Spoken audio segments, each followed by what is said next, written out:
अस्सलाम वालेकुम फ्रेंड्स, आप सबको मेरी आज की इस वीडियो में खुशामदीद। दोस्तों, आज हम बात करेंगे साइंटिफिक मैनेजमेंट थ्योरी के हवाले से। पिछले वीडियो लेक्चर में हमने बात की थी मैनेजमेंट थ्योरीज के हवाले से। जो चार मैनेजमेंट पर्सपेक्टिव थे उनका हमने ओवरव्यू लिया था। जो पहला पर्सपेक्टिव था क्लासिकल मैनेजमेंट पर्सपेक्टिव, उसमें साइंटिफिक मैनेजमेंट थ्योरी और क्लासिकल ऑर्गेनाइजेशन थ्योरी थी, उनका भी हमने ओवरव्यू लिया था। आज हम साइंटिफिक मैनेजमेंट थ्योरी पे डिटेल बात करेंगे, इसके कौन कौन से कंट्रीब्यूटर्स हैं और उनका क्या कंट्रीब्यूशन था। तो साइंटिफिक मैनेजमेंट थ्योरी तीन मेजर कंट्रीब्यूटर्स हैं, जिसमें एफ डब्ल्यू टेलर आ जाता है, फ्रैंक एंड लिलियन गिलबर्ट और Henry John. F W Taylor 1856 to 1915 तक उनका एरा है। फ्रैंक एंड लिलियन गिलबर्ट का 1868 to 1924 and 1878 to 1972। Henry John ने अपना कंट्रीब्यूशन 1861 to 1919 तक दिया था। ये तीनों मेजर कंट्रीब्यूटर्स हैं इस थ्योरी के, और उन्होंने प्रोडक्टिविटी को इम्प्रूव करने के लिए, एफिशिएंसी को इम्प्रूव करने के लिए कुछ मेथड सजेस्ट किए थे। तो चलिए डिस्कस करते हैं कि वो कौन से मेथड है जो इन्होंने दिए थे। तो सबसे पहले जो एफ डब्ल्यू टेलर है, जिसको हम फ्रेडरिक विंसलो टेलर भी कहते हैं, 1856 टू 1950 तक, वो फादर ऑफ साइंटिफिक मैनेजमेंट के हवाले से भी जाने जाते हैं। और वो जो है वो बेथलेम स्टील कंपनी में काम करते थे एज अ मैनेजिंग डायरेक्टर। और उनकी जो मोटिवेशन थी कि हम इफिशिएंसी को कैसे इम्प्रूव करें, उनकी हमेशा इंटरेस्ट यही रहती थी कि मैं कोई ऐसे मेथड्स जो है इन्वेंट करूं जिसके थ्रू हम इफिशिएंसी को इम्प्रूव करें, ज्यादा से ज्यादा प्रोडक्टिविटी हो ऑर्गेनाइजेशन में। टेलर पहले मैनेजमेंट थिंकर के हवाले से भी जाने जाते हैं। उनके जो साइंटिफिक मैनेजमेंट जो कंट्रीब्यूशन था, या टेलरिज्म जो था, वो बिजनेस ऑपरेशंस के हवाले से जाना जाता है आज की दुनिया में भी। टेलर ने जो है वो कुछ गाइडलाइंस के थ्रू मैनेजमेंट और वर्कर्स में एक ज़हनी इनकलाब लाने की कोशिश की थी, ताकि वो प्रोडक्टिविटी को और इम्प्रूव कर सकें और एफिशिएंसी ला सकें उसमें। उनका जो मशहूर एक्सपेरिमेंट था वो बिग बिग आयरन एक्सपेरिमेंट था, जो उन्होंने बैथलेम स्टील कंपनी में किया था। पिग आयरन एक्सपेरिमेंट का मैं आपको इस तरह से समझाना चाहूंगा कि पिग आयरन में उन्होंने क्रूड ऑयल के जो पीसेस थे, क्रूड आयरन के, नॉट ऑयल बट आयरन, उसके पीसेस थे। हर एक पीस ऑलमोस्ट 92 पाउंड का था। तो टेलर ने देखा कि जब एक जगह से दूसरी जगह पे उनको शिफ्ट कर रहे हैं, तो वर्कर्स हार्डली कोई एक दिन में 12 टन जो है वो शिफ्ट कर रहे हैं एक जगह से दूसरी जगह तक। लेकिन उन्होंने अपनी मैकेनिकल एनालिसिस जो है उसके जरिए कैलकुलेट किया, तो उन्होंने कहा कि हर एक वर्कर अगर अपना बेस्ट वे या बेस्ट आउटपुट दे, तो वो 47 टन तक जो है वो मूव कर सकता है क्रूड आयरन को एक जगह से दूसरी जगह तक। तो उन्होंने क्या किया, उसको कैलकुलेशन के बाद उन्होंने जो है वो बेस्ट मेथड अप्लाई किया। वो बेस्ट मेथड क्या था, उन्होंने देखा कि जो वर्कर्स हैं वो कहाँ कहाँ पे स्टे कर रहे हैं, कहाँ पे रुक रहे हैं, वो कब कब ब्रेक ले रहे हैं। तो उन्होंने डायरेक्ट किया वर्कर्स को कि आप अपनी मर्जी से नहीं, हमारी मर्जी से जो है, जब जब हम आपको बोलेंगे तब तब आपने रुकना है, तब तब आपने ब्रेक लेना है, तब तब आपने मूव करना है, तब तक आपने जो है वो रेस्ट लेना है। तो उन्होंने जब उनको इंस्ट्रक्शन दी और उस हिसाब से जो है वो उन्होंने काम किया, उस क्रूड आयरन के पीसेस को एक जगह से दूसरी जगह मुंतकिल करते वक्त टेलर की गाइडलाइंस पे वो रुके, वहां पे रेस्ट की, थोड़ी देर स्टे किया, और उसके बाद फिर आगे गए। तो उन्होंने देखा कि वाकई एक जो वर्कर है वो 47 टन तक जो है वो क्रूड आयरन के पीसेस को शिफ्ट करने में कामयाब हो गया सुबह से शाम तक। तो उसमें एफ डब्ल्यू टेलर ने ये सजेस्ट किया कि जो बेस्ट वे है वो आप खुद तलाश करें। आप वर्कर पे ना छोड़ें कि वो किस तरह से काम कर रहा है, क्योंकि वो अपनी आसानी देखेगा, अपनी चीजों को अपने तरीके से देखेगा और उनको कंप्लीट करेगा, और उसमें वो ज्यादा टाइम वेस्ट करता है। तो मैनेजर्स को चाहिए, या जो उनके सुपरवाइजर्स हैं उनको चाहिए कि वो कोई ऐसा मेथड ढूंढे, साइंटिफिकली मेथड कोई ऐसा तलाश करें जिसके थ्रू वो वर्कर्स को इंस्ट्रक्शन दें, वो वर्कर्स को गाइड कर सके। तो ज्यादा से ज्यादा जो है वो आउटपुट आएगा, प्रोडक्शन होगी और एफिशिएंसी में इम्प्रूवमेंट आ जाएगी। तो ये एक पिग आयरन एक्सपेरिमेंट था जो उनका बहुत ही मशहूर एक्सपेरिमेंट है, जिसमें उन्होंने सोल्जरिंग के कॉन्सेप्ट को भी दिया था और पीस रेट सिस्टम को भी दिया था। अब सोल्जरिंग का कॉन्सेप्ट क्या है? सोल्जरिंग का कॉन्सेप्ट हम इस तरह से कहते हैं कि उन्होंने आइडेंटिफाई किया था कि वर्कर्स जो है वो डेलिबरेटली अपनी जो फुल कैपेसिटी है उसके बिलो काम करते हैं। यानी कि जैसे हमने कहा कि वो 47 टन क्रूड आयरन को एक जगह से दूसरी जगह पे मुंतकिल कर सकते हैं एक दिन में, लेकिन वो क्या कर रहे थे, वो दिन में 12 टन, यानी आप देखें कि कितना डिफरेंस आ गया उसमें, 47 एक जगह और 12 टन एक जगह। तो ये सोल्जरिंग का कॉन्सेप्ट दिया था एफडब्ल्यू टेलर ने कि इसको हम काम चोरी भी कहते हैं, कि जैसे एक बंदे की कैपेसिटी है ज्यादा काम करने की, वो डेलिबरेटली कम कैपेसिटी में काम कर रहा है, उसके बिलो कर रहा है। उसका मकसद ये था कि टेलर ने कहा था कि उसकी वजह ये है कि वो वर्कर्स ऐसा क्यों करते हैं, वो इसलिए करते हैं क्योंकि वो चाहते हैं कि वो लंबे अरसे तक वहां पे काम करें, उनको दूसरे काम की तलाश ना करनी पड़े, या ऐसा कुछ उनके जहन में है कि हमारी एनर्जी ज्यादा वेस्ट ना हो, तो उनकी जो कैपेसिटी है उसके बिलो वो काम करते हैं। उसके अलावा टेलर ने टाइम एंड मोशन स्टडी पे काम किया था। उन्होंने जो है वो डिफरेंट जो टास्क है उसको ब्रेक किया था डिफरेंट मोशंस में, और जो है वो अननेसेसरी मोशंस को उसने एलिमिनेट करने की कोशिश की थी, बल्कि उनको किया था।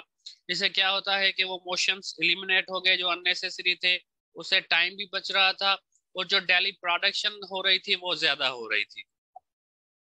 उसके अलावा उन्होंने 4 प्रिंसिपल सजेस्ट किए थे कि आप जो है जब भी आप कोई काम करें ऑर्गेनाइजेशन में, सुपरवाइज करें कोई एक्टिविटी, किसी चीज को देखें, तो 4 मेजर प्रिंसिपल्स हैं जिनको आप अगर देखेंगे, उन पे काम करेंगे तो आपकी प्रोडक्टिविटी और अच्छे से इम्प्रूव होगी।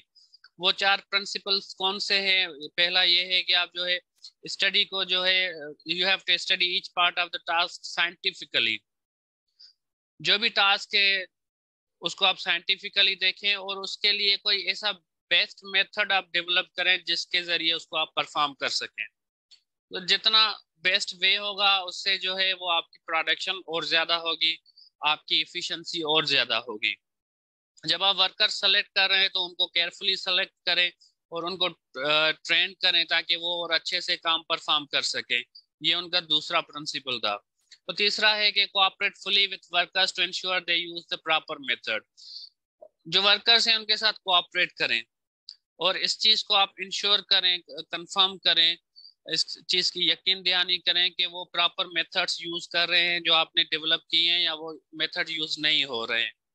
और उन्होंने कहा था कि आप जो है वो मैनेजमेंट रिस्पॉन्सिबल है कि वो जो है डिवाइड करे काम को और प्लानिंग करे काम के हवाले से, और उसमें साइंटिफिकल मेथड्स को इन्वॉल्व करे, जो साइंटिफिकली मेथड हैं या प्रिंसिपल्स हैं उनको इन्वॉल्व करे, और वर्कर्स को रिस्पॉन्सिबल करे कि वो जो उनको काम दिया जा रहा है उसको प्रॉपरली एग्जीक्यूट करें।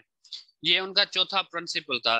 तो ये सारा कंट्रीब्यूशन था एफडब्ल्यू टेलर का, जिन्होंने जिनका जो फोकस था स्पेशली वो ये था कि हम ऑर्गेनाइजेशन में प्रोडक्टिविटी को कैसे इम्प्रूव करें, हम ऑर्गेनाइजेशन में अपनी इफिशिएंसी को कैसे इम्प्रूव करें।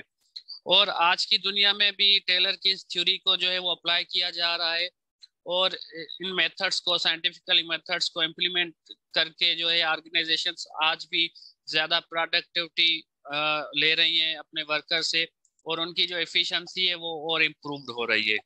उसके अलावा जो दूसरा कंट्रीब्यूटर था उसकी भी हम बात करेंगे, लेकिन ये वो पिक्चर है कि जो हमने क्रूड आयरन पीसेस की बात की जिनको एक जगह से दूसरी जगह शिफ्ट करना था, तो ये टेलर के जो है वो सुपरविजन में हो रहा था। उन्होंने जो मेथड्स डेवलप किए थे उनके बिहाफ पे उन्होंने शिफ्ट किए थे, और एक बंदे ने जो उसकी कैपेसिटी थी एक दिन में 12 टन की, उसको इम्प्रूव करके 47 टन तक वो ले गया था।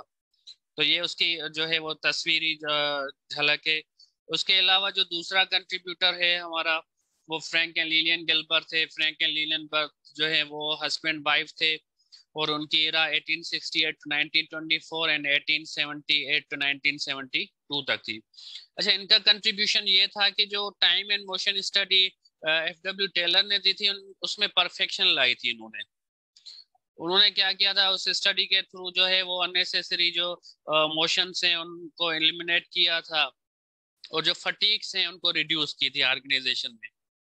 काम के हवाले से जो भी फटीग्स थी जिसकी वजह से काम में रुकावट आ रही थी, उनको रिड्यूस किया था। They perfected the time and motion study techniques first introduced by the Taylor. उसमें एक परफेक्शन लाने की कोशिश की थी, जो टेलर ने टाइम एंड मोशन स्टडी दी थी कि मोशंस को आप रिकॉर्ड करें और देखें कि एम्प्लॉय या लेबर कहाँ कहाँ पे टाइम वेस्ट कर रही है, तो उस अननेसेसरी मोशन को आप रिमूव करें। और उन्होंने एक जो है वो वोकेबलरी इन्वेंट की थी, जिसमें उन्होंने आइडेंटिफाई किया था कि कौन कौन से मोशंस हैं, उन पे काम करना चाहिए। और उन मोशंस को मिला के जो है उन्होंने जो है ऑलमोस्ट 18 मोशंस दिए थे, या उनकी बात की थी जिसको हम थर्बलिंग्स के नाम से भी कहते हैं। उसमें जो है 18 मोशन एलिमेंट्स उन्होंने डिस्क्राइब किए थे कि जो है वो हाथों का इस्तेमाल, बॉडी का, या जो भी मोशंस हैं उनको प्रॉपरली रिकॉर्ड किया था। और उनमें से जो अननेसेसरी चीजें थी, अननेसेसरी मोशंस थे, उनको एलिमिनेट किया था, और प्रोडक्टिविटी को और इम्प्रूव किया था, एफिशिएंसी को और इम्प्रूव किया था। ये इनके जो है वो ये इनका जो बेस्ट वर्क है वो टाइम एंड मोशन स्टडी है, उसमें परफेक्शन लाई थी। हालांकि ये इंट्रोड्यूस किया था पहले एफडब्ल्यू टेलर ने। लिलियन जो है वो डॉक्टोरल डिसर्टेशन जो उनकी पीएचडी थी, उसमें किताब थी उनकी द साइकोलॉजी ऑफ मैनेजमेंट, जो कि पहली बुक है पब्लिश हुई थी, साइकोलॉजी एट वर्क प्लेस, यानी कि काम की जगह पे जो साइकोलॉजिकल फाइंडिंग्स हैं उन पे ये पब्लिश हुआ था किताब। और उसके अलावा जो फ्रैंक थे, उन्होंने इस टाइम एंड मोशन को जो है इम्प्लीमेंट किया था अपनी कंस्ट्रक्शन कंपनी में, और इस चीज को प्रूव किया था कि अगर आप टाइम एंड मोशन स्टडी के जरिए काम करेंगे तो आपकी जो प्रोडक्शन होगी वो 3 गुना ज्यादा हो जाएगी, बजाय कि आप जो है वो ओल्डर मेथड या ट्रेडिशनल मेथड का इस्तेमाल करें। तो उन्होंने ये करके दिखाया था, और कॉम्पिटिटर से 3 टाइम्स बेटर उनकी प्रोडक्शन हुई थी। तो ये उनका था कि फ्रैंक एंड लिलियन गिलबर्ट का कंट्रीब्यूशन, उन्होंने सिर्फ टाइम एंड मोशन स्टडी पे काम किया था। उसके अलावा जो तीसरा कंट्रीब्यूटर है इस थ्योरी का, वो हेनरी एल जांट है। 1861 टू 1919 तक उनका एरा है।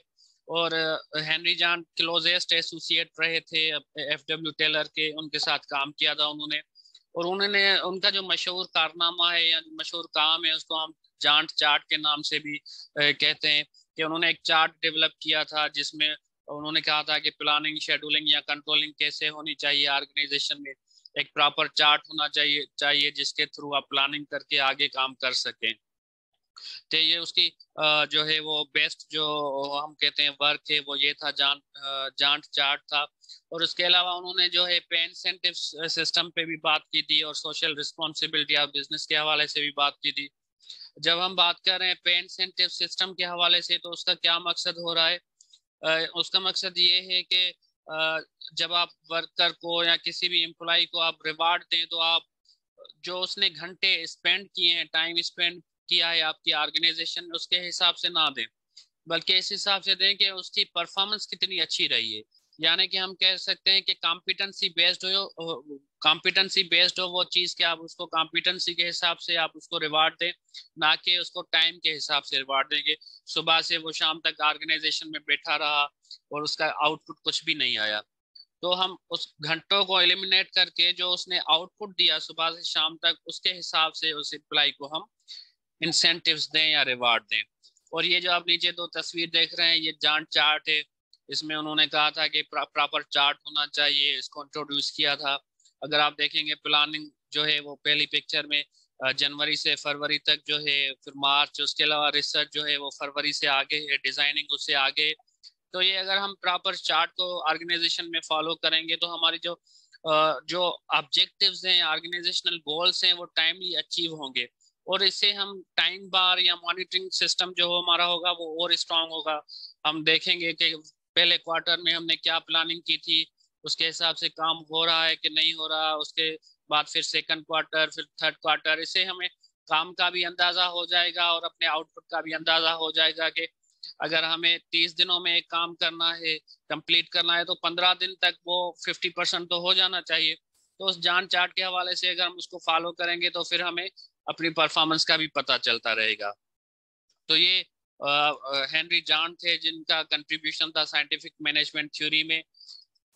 ये तीनों कंट्रीब्यूटर्स थे जिनका कंट्रीब्यूशन रहा है एफ.डब्ल्यू. टेलर के अलावा लिलियन एंड गिलबर्ट और हेनरी जॉन का। ये इसको हम कंप्लीटली अगर कहेंगे तो ये साइंटिफिक मैनेजमेंट थ्योरी कहलाती है और ये उसके कंट्रीब्यूटर्स कहलाएंगे। आप सबका बहुत शुक्रिया। इंशाल्लाह मैं बहुत जल्द जो है वो आगे क्लासिकल ऑर्गेनाइजेशन थ्योरी के हवाले से एक और वीडियो बनाऊंगा, डिटेल वीडियो बनाऊंगा। तब तक के लिए आप इसको लाइक करें, कमेंट करें, सब्सक्राइब करें और दोस्तों के साथ भी शेयर करें। खुदा हाफिज।